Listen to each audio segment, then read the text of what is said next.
want to welcome John Montoya and April Gable to my show tonight. This is Linda Eastburn. And I just want to ask you first, what got you interested in the whole Bigfoot phenomena? Okay, I'll let you know real quick, if you don't mind, babe. Go for it. Yeah, I'm from Northern California, Santa Cruz area, Santa Cruz County, Monterey Bay. So as a kid, my mom loved her horror movies and what had you. We used to watch Creature Feature back in the day and The Wolfman, all that good stuff back in the late 60s. As the early 70s came up, and I had an apparition that I seen one time in a house we lived in. I always seen the Bigfoot stuff. Wasn't as popular as it was now, but we've always seen it on TV. So as the shows progressed, I really became fascinated in the Bigfoot phanomena. And of course, Bogey Creek in the mid 70s was a big turning point. It kind of reminded me of a pasture I used to hunt on a 6,000-acre cattle ranch.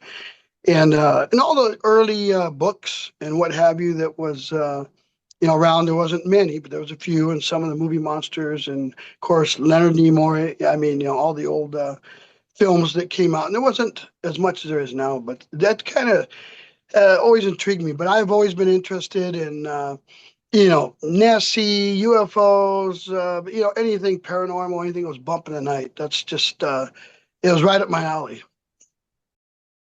Hi, I'm Linda Eastburn of Linda Eastburn YouTube channel, and I have a new book out called Threshold to Encounters. It's about 40 years of research and experience with all of these wild cryptids that many of you I know have encountered yourself. You can find it on Amazon.com. Well, it sounds like something that a lot of people have experienced. They hear about it, they get intrigued by it, and then they want to have more of an experience with it. So how about you, April? How did you get involved with it?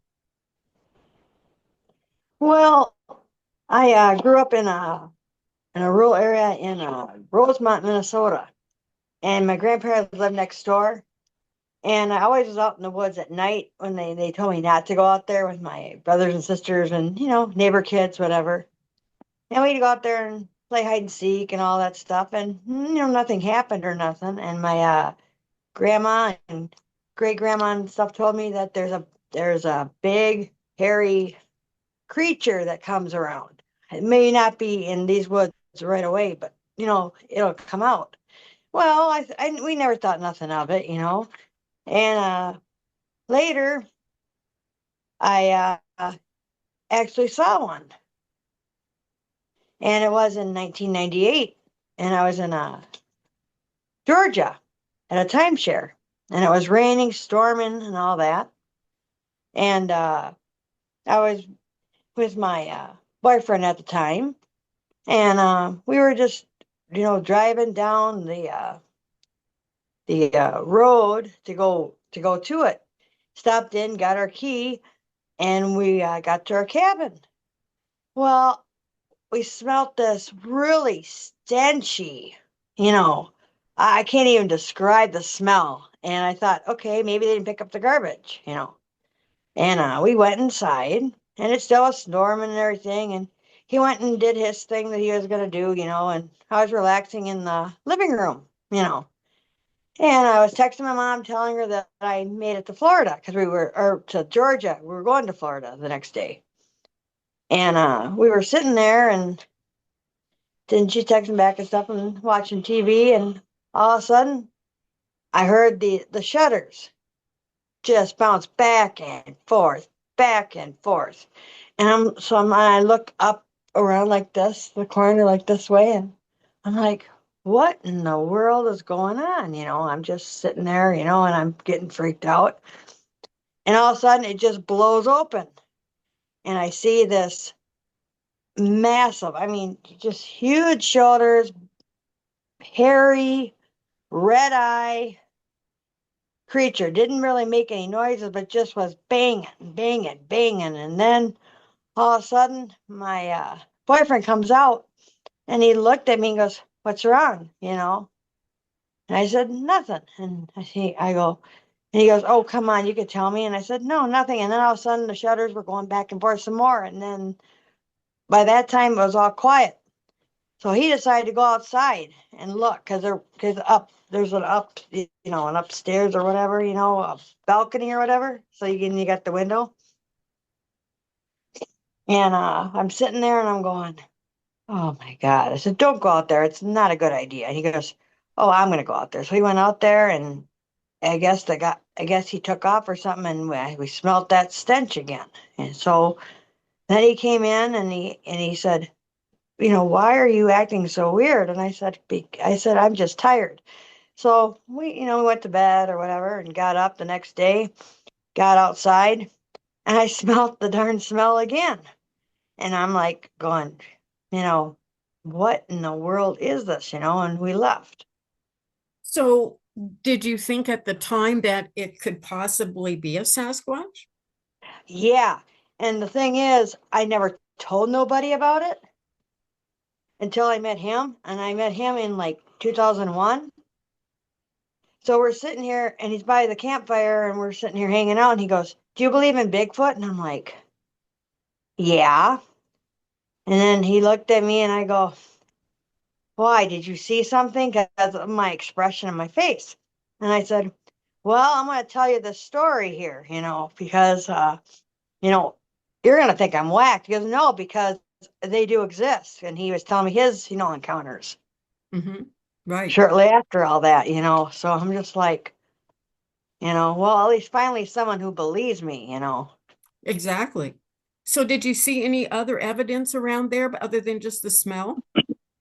Just the smell, and like I say, it was raining and thundering, and when we got in there, because we got in there late. Right. And then you We smelled were it again driving the from next day. Minnesota. Yeah. Yeah. Yeah. Okay. Well, um, John, what experiences have you had? Tell me in some detail about your experiences. Sure. Paranormal UFOs? Just kidding.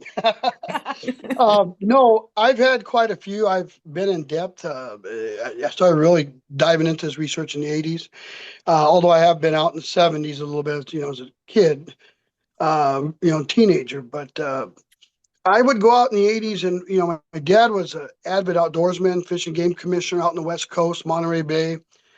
We were always outdoors. I mean, he loved to fish, and he would go in the remote areas. He was Apache Indian, and loved to roam them, go into places where most people wouldn't, and get on the rocks out in the ocean.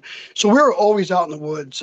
We hunted a little bit, not a whole lot, but we loved to get out in the woods and fish and find streams and just be out in the wilderness camp.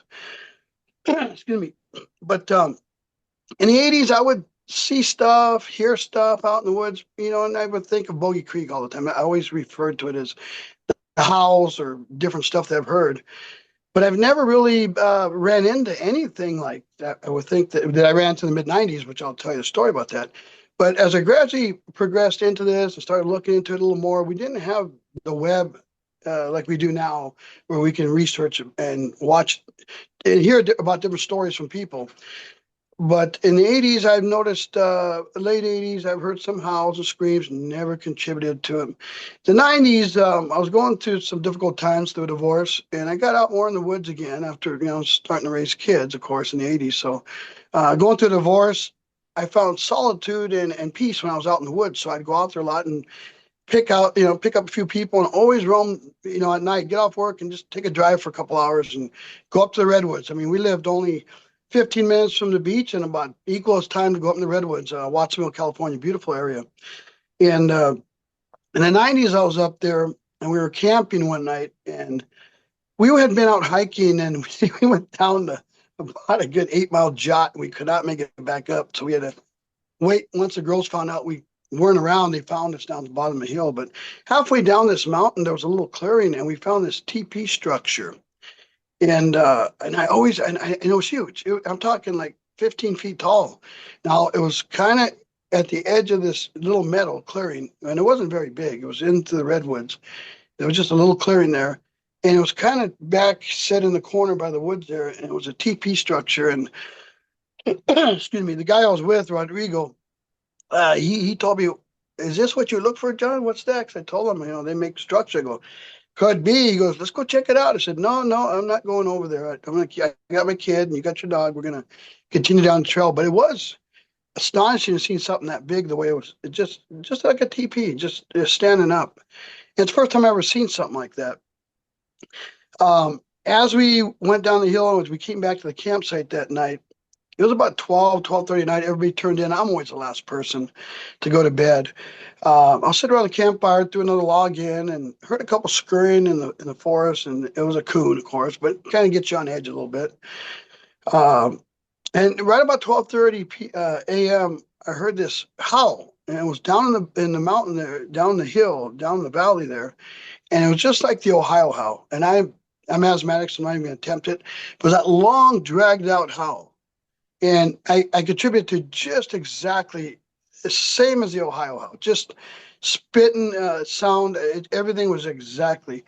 And it had that long, dragged out howl for about, a good 20 seconds. And it got me on edge a little bit. And I'm sitting up, sitting around the fire, having a cold one. And I thought, oh, I think I better go to bed. I'm tired, and I waited up for about 15 minutes, kind of spooked a little bit and went to bed. So just pass it off, didn't think nothing of it. Contributed maybe something going, that had something to do with that TP I found, the TP structure. So a couple years later, I'd say about 3 years later when I was out in that area, and I have been in and out, heard stuff, really never seen anything else. But in the mid 90s, it was 97.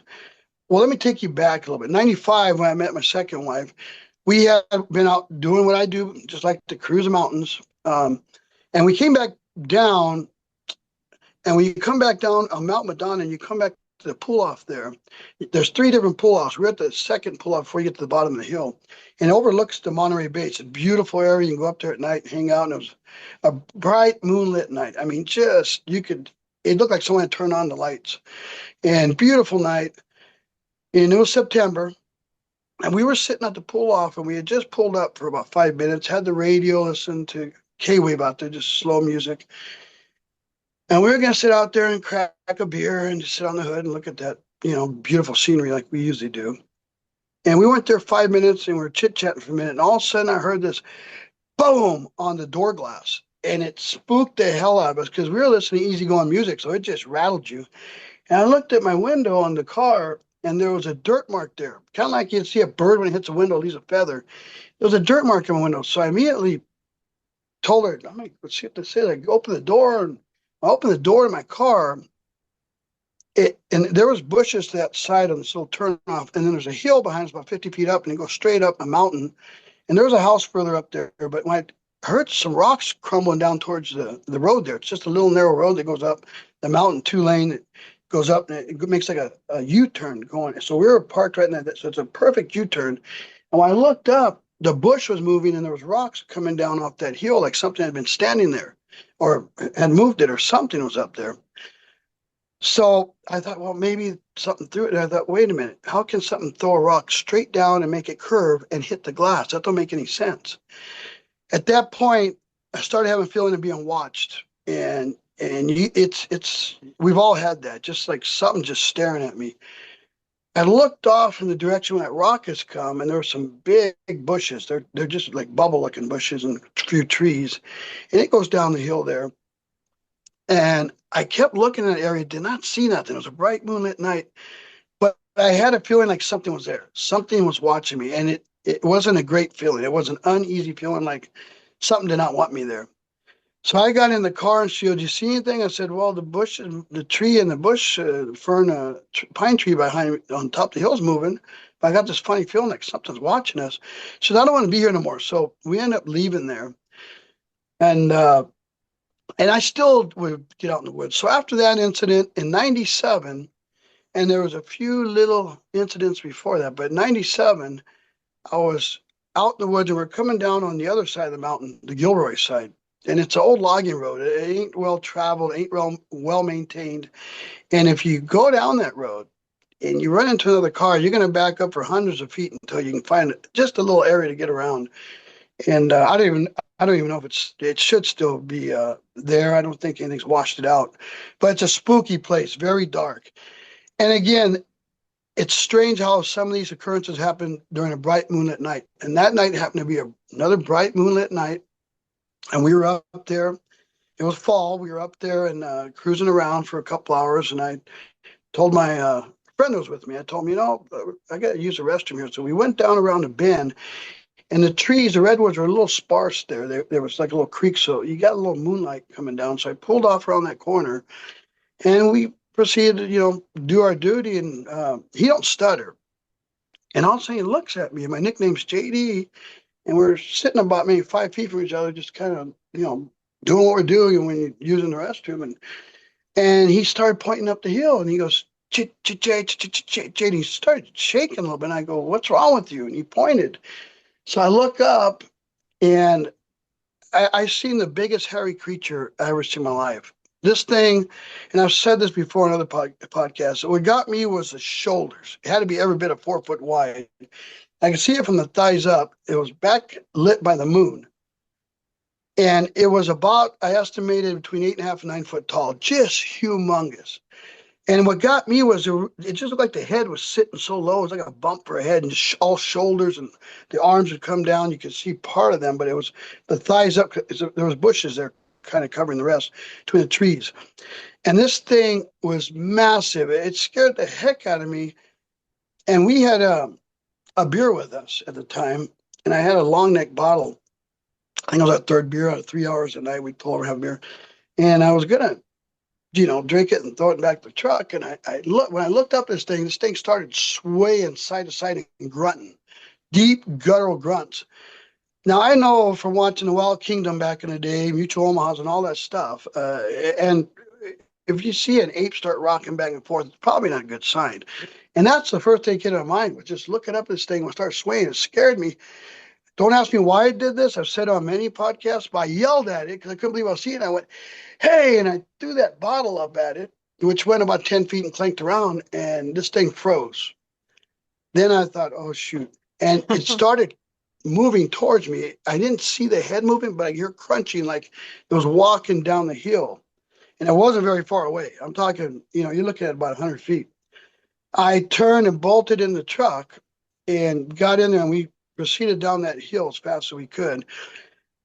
We got down there, and you can only go 10 to 15 miles an hour. And we got down the hill, and my friend had told me, "Shoot, I soiled myself," because he was scared, and I was scared. And we didn't talk too much, so I got down the hill. He was in shock as much as I was.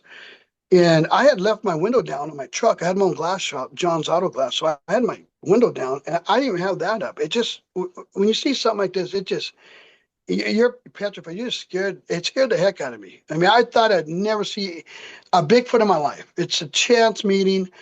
Here it is in living color. So be careful what you wish for. But we got down the hill and got our wits. And he goes, "What the heck was that?" I go, "Probably what I've been out here looking for the last, 15 years driving around." But anyway, what got to me, Linda, was the shoulders and the size. My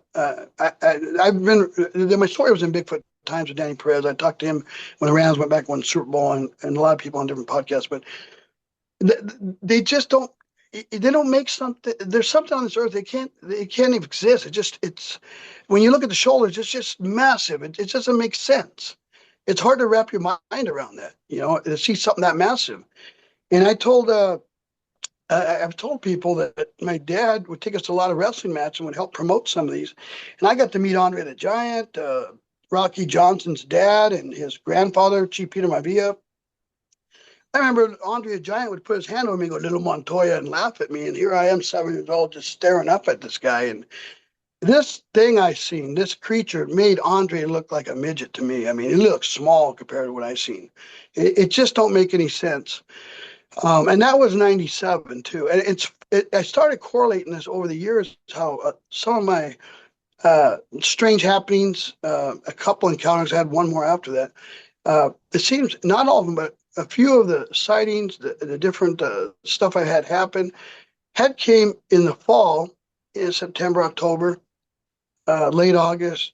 And a lot of action has happened on a moonlit night. I don't know how that factors into all this, but for me, there's something to that.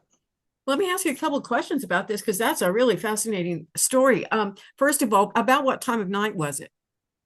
Oh, this was about 1:30 a.m. because I'm a late nighter. Anybody Okay. that's known me, I don't go to bed early. I don't get up early. I do sales and marketing, so I got a week's time to do my work. So I do it when I get to it. It's kind of a nice gig to have. Um, but yeah, it was about 1:30 a.m. Again, and this was probably late September, maybe early October-ish. And this is Santa Cruz Mountains. It's a vast area, and I've got a lot more reports from that area over the years. I've talked to Mike Roog from the Felton Bigfoot Museum up there, and last time me and April was out there, I believe it was 2018, Yes. and I met him a handful of times. So cool. Great guy, mountain information on everything. Yeah. He So was. back to your Yeah, actual go ahead. experience. I have a couple more questions about that. Oh, sure. This thing was about 100 feet away from you and kind of up a hill, right? It was up on the mountainside. I mean, it's went straight up. It's the Redwoods out there, Yeah. Santa Cruz Mountains, sure. And then when you left and you guys were kind of both in shock, what was the conversation like when you finally kind of came out of that shock experience and started talking about this? Well, my buddy really isn't a believer. He is now, but and we've lost contact over the years. He was in shock over what it was. I can't believe it's seen that. I don't know if that's what we've seen. He couldn't really wrap his mind around it. Yeah, I think this day he probably don't understand it. Me, I knew every bit about what I saw. I mean, it was a Sasquatch and it was huge. And I don't know if we interrupted it. Maybe it was chasing a deer that we didn't see when we pulled up around that corner and pulled over. I don't know if it was just passing through and was not in a great mood, but when it started swaying and with a deep guttural grunt side to side, I didn't think that was going to end up well if I would have stuck around there. I did want to find out. Yeah. Well, I can understand that. That would be kind of a shock to your system, and you don't know for sure Yeah. what it's going to do, and it wasn't that far away from you. No, it was really close. And again, if I had anybody there with me when I relayed this story to them, if you were in my shoes and seen the massive size of this thing, it just don't make sense that something that big could be on this planet with us coexisting. It just don't make any sense. Your friend was probably in doubt because first of all, he didn't believe in it, but his description of it was the same as yours, but he just didn't put it in the classification as Bigfoot, right? He really didn't talk about it too much. We've only hung out a few times over a couple of years, so I've lost track of him. He wasn't really into the phenomena. I don't think when I turned around to go to the car, and this maybe lasted 15, 20 seconds. It wasn't very long. He was already gone. So I think he looked up and left. So I don't think he even had a good look at it. He just glanced and took off. All he told me was he seen something black, huge, something black and huge. And he didn't want to look at it no more. He said, I don't know what it was. It was a massive something. That's all he would say. He couldn't wrap his mind around what it was. Right. Yeah, and a lot of people can't. I mean, probably some people have seen this thing and don't acknowledge it at all because they Right. just can't You're wrap their right. head around it. So did you have any odor like April did?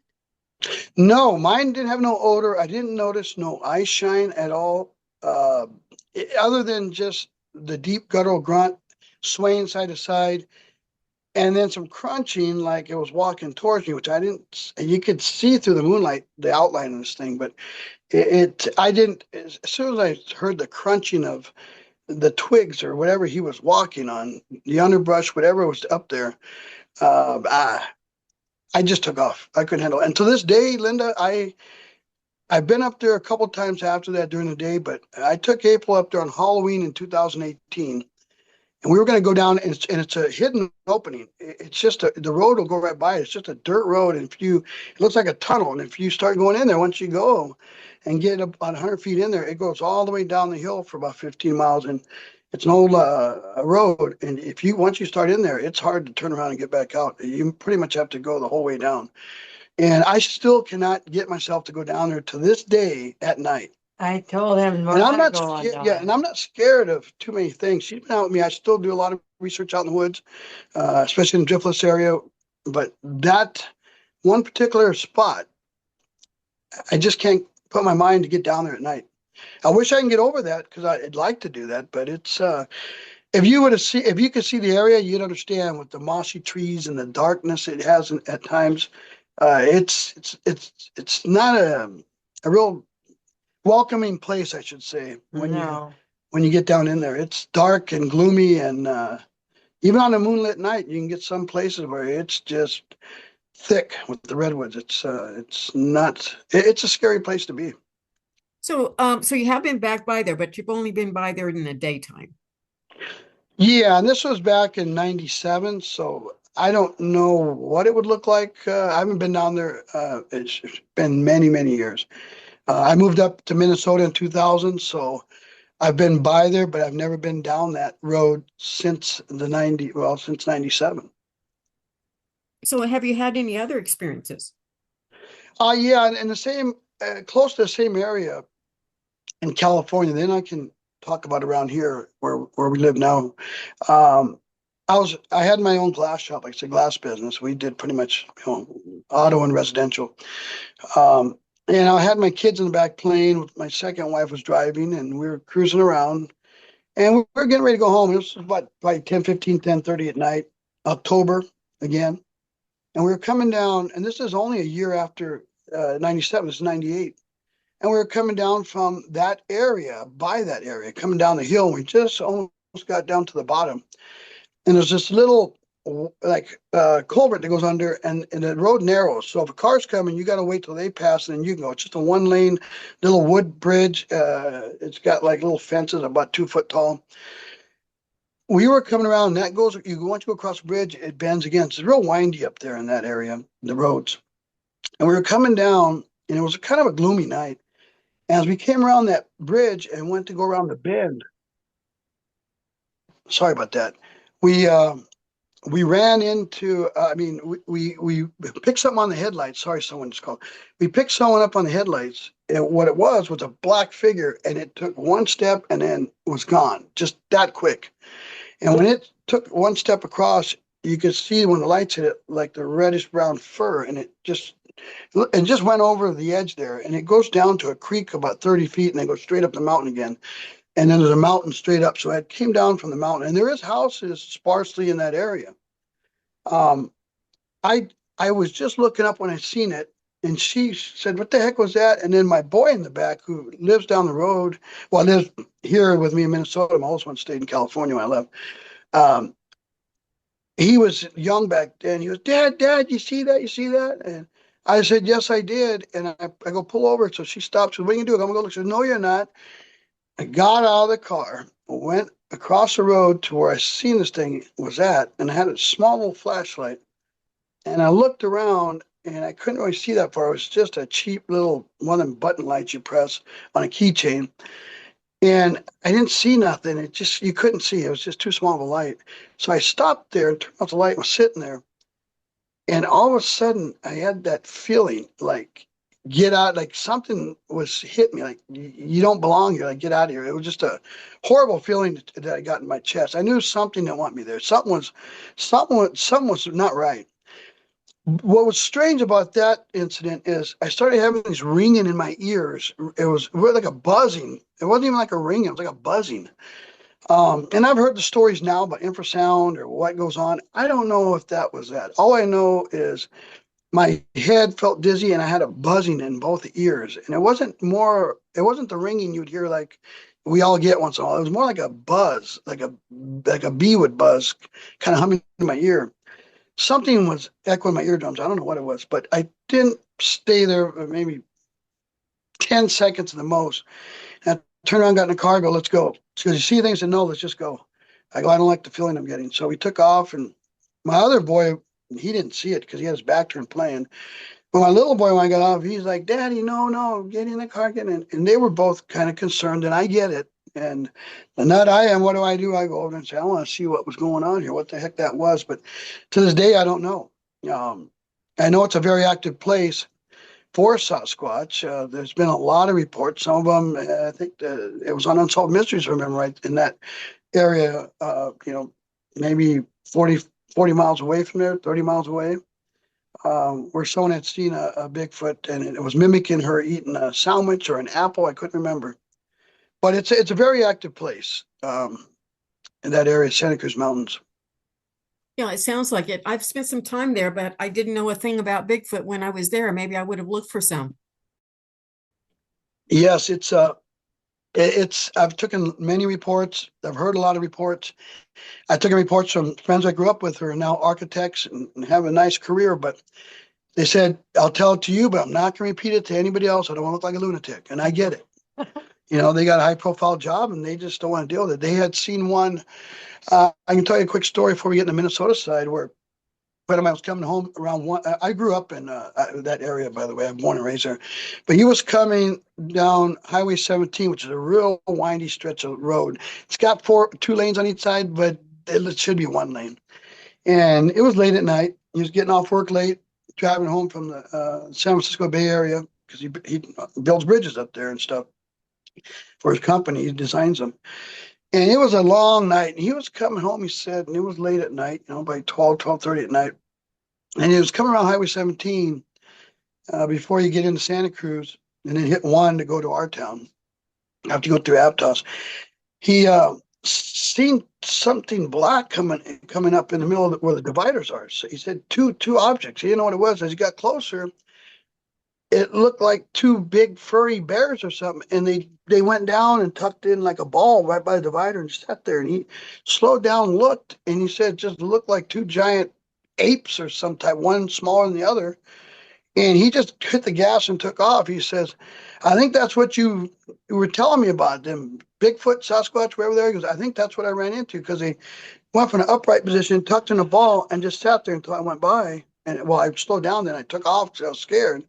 But it looked like a larger one, a smaller one. And he always told me, you think it could have been a juvenile and its mom? I go, possibly. I go, that's what I would think, but that's odd. And he goes, yeah. He goes, it scared the heck out of me. But when I hit the lights on them, they just totally tucked like down into a ball and just froze.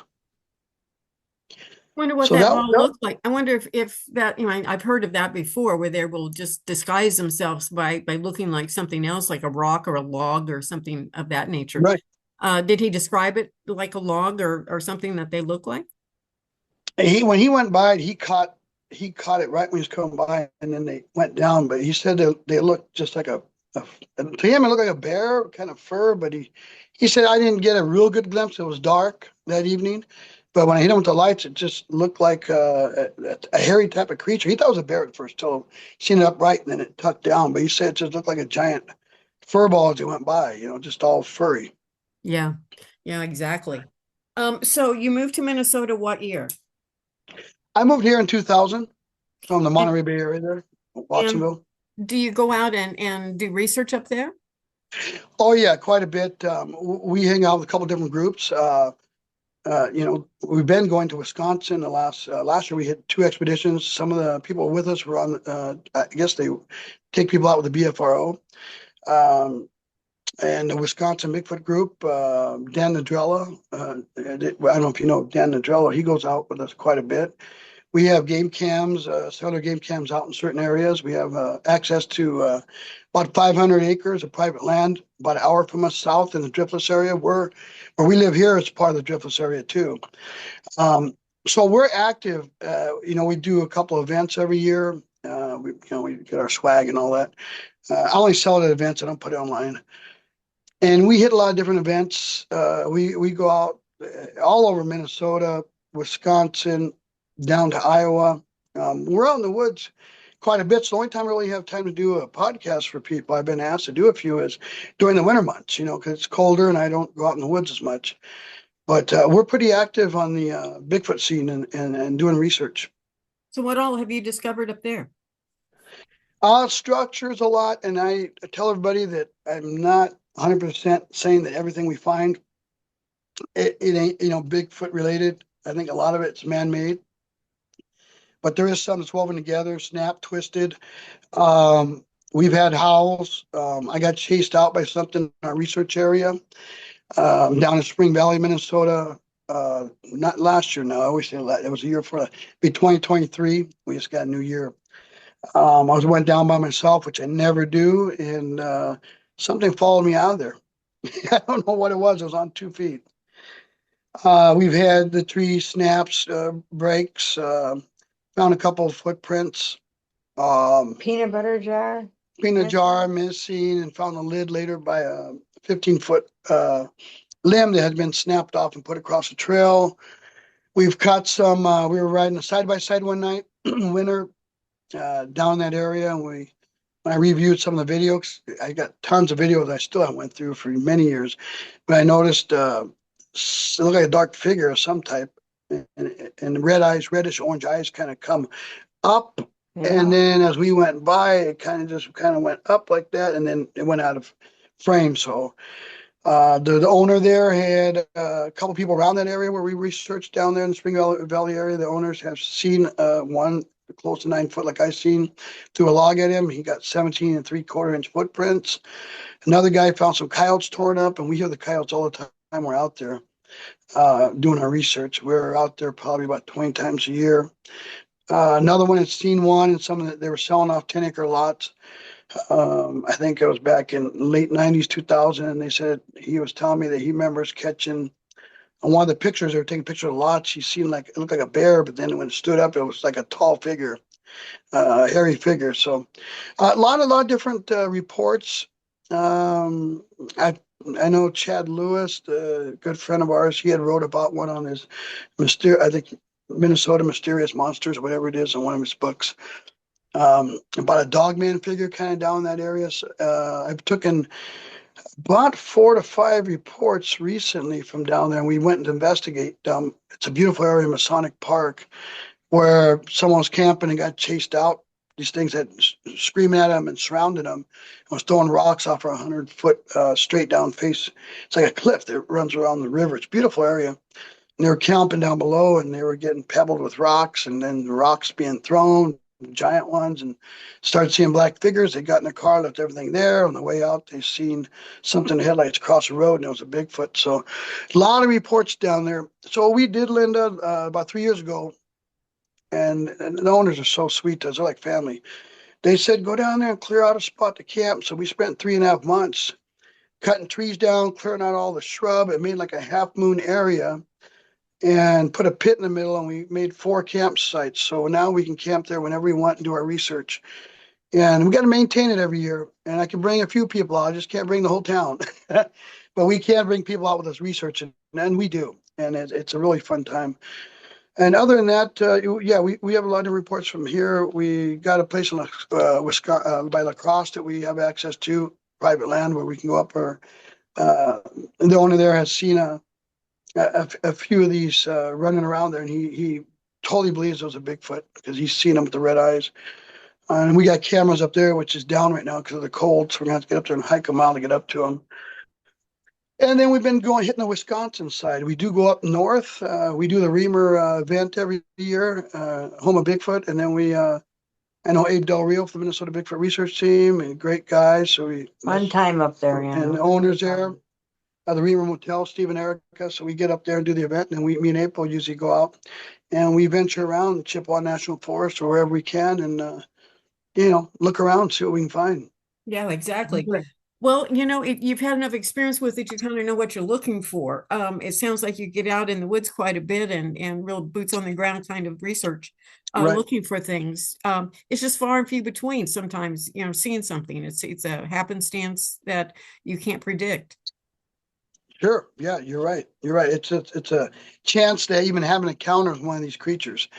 I mean, never thought I'd see one in my lifetime, and back to back, I know I guaranteed see one, the one across the headlights.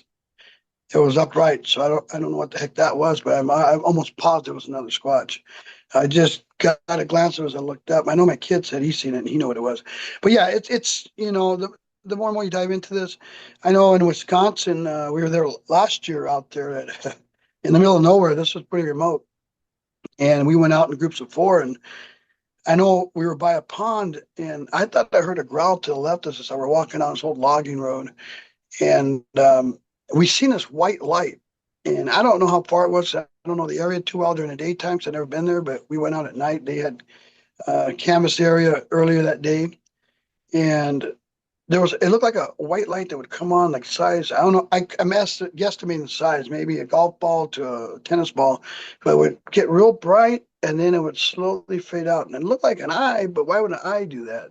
It wasn't an orb, but that was odd. We seen that one night. And then the next night we had to leave. We were going to go to a motel down the road. This is in northern Wisconsin to go see the Hodag shop. A friend of mine owns that. I'd never been to the Hodag store. So man owns that, so we were gonna go see him. So we decided to leave out about 7 in the evening. And they had canvassed a place where they had seen a juvenile when we left that night. I was in Guelph. If I stayed, they had seen a juvenile cross while the group was going. One of them was looking back and crossed behind them, and they had a pretty interesting footprint. It was only about 10 inches, but it looked like a squatch print. So it was very interesting. And we plan to hit that area again this year with them sometime. I don't know, probably later in the year. But yeah, we're gonna. Last year, I had some medical issues. One of our part-time researchers is on the Midnight Squatchers.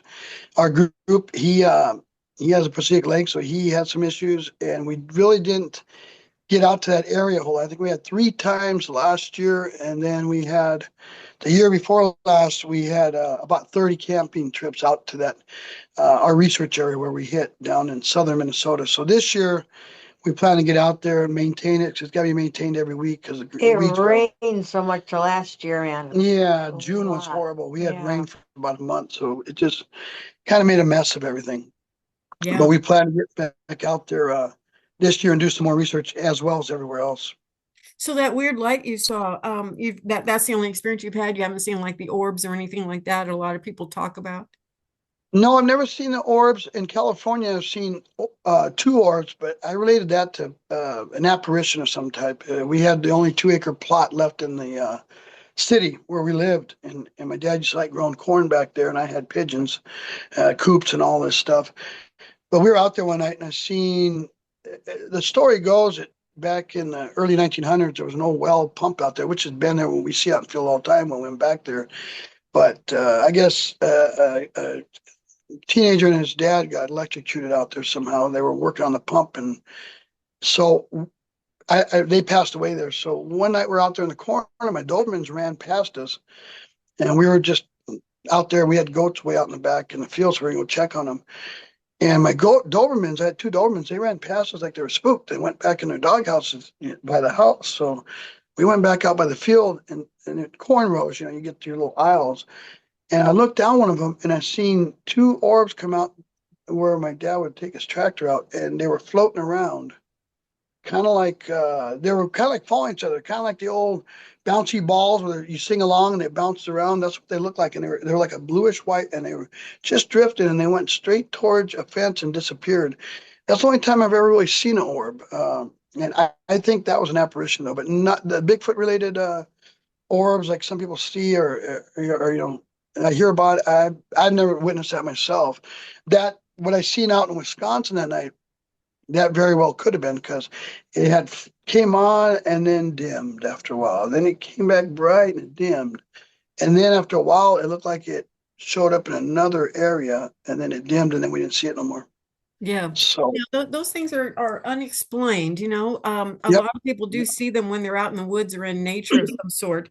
So you don't know if it's just a natural phenomenon of the woods or if it actually has something to do with Bigfoot. Right. Sure. Now, a lot of the eye shine that I hear about, though, kind of demonstrates a little bit of that. Maybe not exactly what you said, but with the eye shine, sometimes it's not really a reflection of any sort. There's no light, reflecting in their eyes. It's just a light that emanates seemingly from their eyes. Right. And I know that one of the videos we had, like I said, down from our research area where we were driving around in the side-by-side, we had caught something that was unusual. I never say it's a Bigfoot, for 100%. Whatever it was, it was illuminating and it was like a glow almost, and it was orangish red.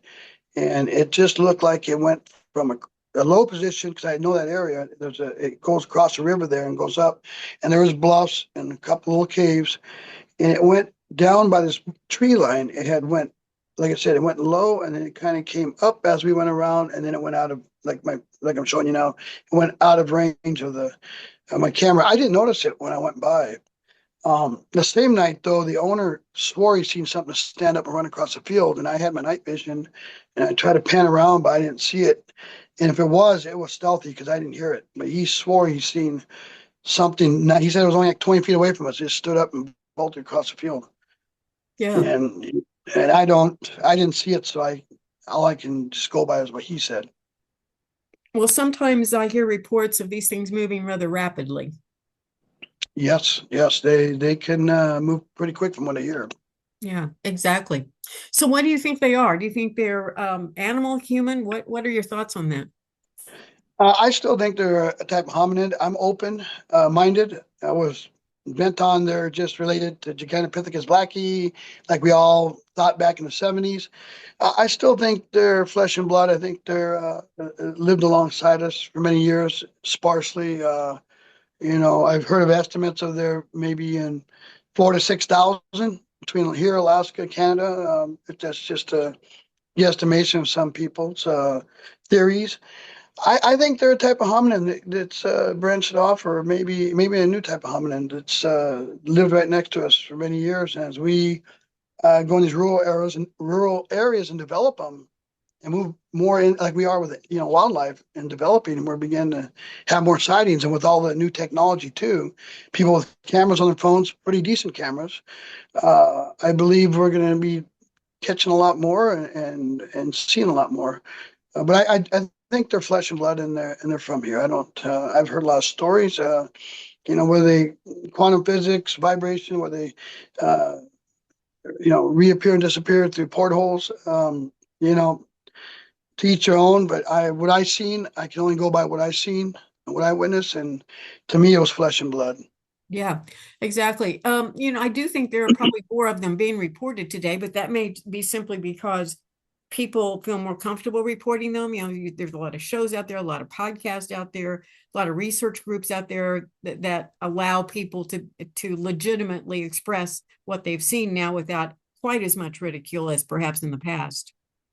Sure. Yeah, that's part of it for sure. And I do believe the government knows they're there, and the government probably has a lot more of everything that we don't know. I mean, UFOs. I think that's where we got our stealth bomber technology. I've been in Roswell before, back the 50th anniversary in '97. Got to meet Stanton Friedman, and you hear all these stories. I was a little younger back then, but I believe, getting back to the Bigfoot, I believe that the government is well known. Probably maybe even have a specimen that we know about, that we don't know about, but. For me, I think they're flesh and blood. I don't think a UFO came and dropped them off here. Or they're flying through portholes. I mean, it's a possibility. Seen some weird stuff in my life, so I'm open-minded. Anything's possible.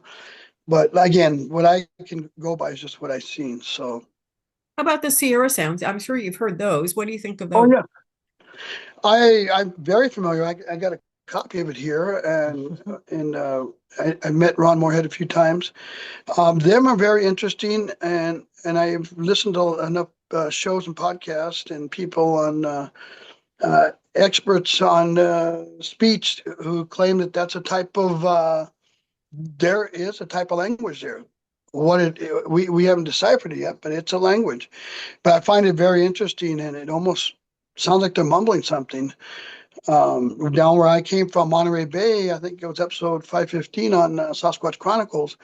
I think it was a lady from England or London, and she had talked about seeing four of these creatures, like a family of them on the beach, and the male wasn't happy with her looking down towards a little pebbly beach down there. I've been in that area. I know exactly that surrounding area because we used to hike it a lot, me and my dad. And she blacked out, and next thing you know, she was dragged up to her car because she found herself by her vehicle. Something had dragged her up there. But they were arguing back and forth. I guess the male and the female's trying to stick up for her. I guess the male was screaming at her, and the female was screaming back at him. So it's interesting when you hear these stories. But I do believe the Sarah sounds to me, I think they're 100% real. I don't. They sound really, really good. and then they're strange. Yeah, they're very strange. They're very different. A few other people have heard something very similar to them, but not in that area. So that also makes it sound more like maybe they're real. But a lot of people hear something that isn't quite as distinct as the Sierra sounds. I mean, those were very, very clear and loud and very distinct. But a lot of people hear something that's more like just a mumbling or a sound. It's a foreign language like.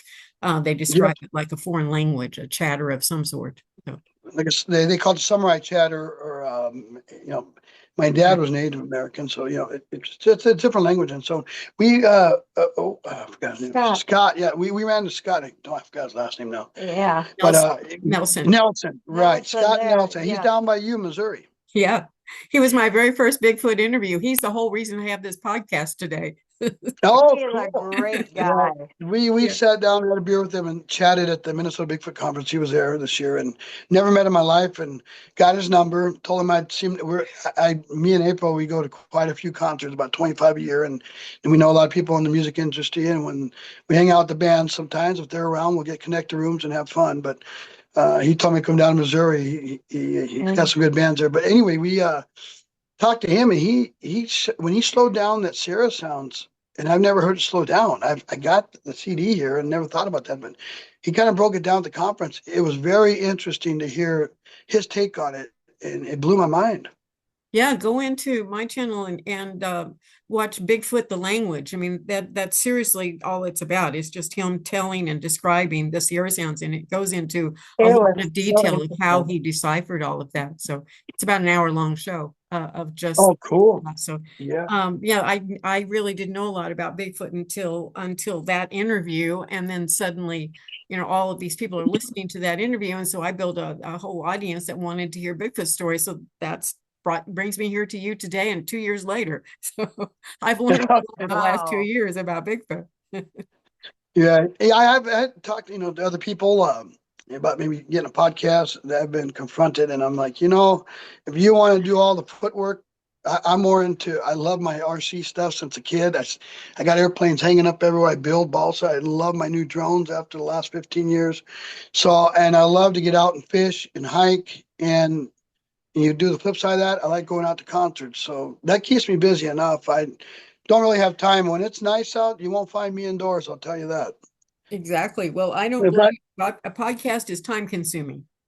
yes, yes, and I got millions of videos on and off over the years that I still got to look through. We do paranormal research too, and excuse me, we were out. We go out with a couple of groups that do the ghost hunting, and we do all that and sit up at night and hear stuff walking behind That you, is fun too. and Yeah. it doesn't scare me. You're in the dark, and you hear footsteps, but there's nobody in that area, and it's neat. And when you get voices talking back to you, they're answering to specific questions you're Yeah. asking them. It's just very intriguing that there's the other side. You're talking to the other side, whatever that may be. I don't know. Well, I think that the people here are curious. Just throw a mystery in their world, and they want to explore that. They want to know more about Bigfoot because it's a mystery, and they're curious. And the same thing's true, with your ghost hunting, UFO research. I mean, anything that's out there that remains unknown, and we have questions and we can't get answers. You have a curious mind that's going to set you on the track to be a researcher and go out and look to see what you can find. Yeah. Yep, for sure. And I've heard of stories where they've seen UFOs after a Bigfoot report. And I don't know how that correlates, but it's a possibility that there is some kind of connection there, and there's some people believe there is. I don't know. I don't know either. Occasionally, I have people that have some kind of a correlation between the two. Mostly, they're like you; they're just flesh and blood out there, and no real phenomena. But a lot of people see some unusual paranormal type experiences around Bigfoot. So I Right. think the case is still out on that, and we'll all just wait until we have more specific evidence, I guess, about Sure, it. sure. Well, I thank you both of you for being on my show today, and I really appreciate it. I'm going to go ahead and end it today, and I'll let you know when this comes out. It'll be a few weeks. Sounds All good. right. Well, nice to meet you, Linda, and hopefully we'll meet in person someday. Absolutely. Talk later.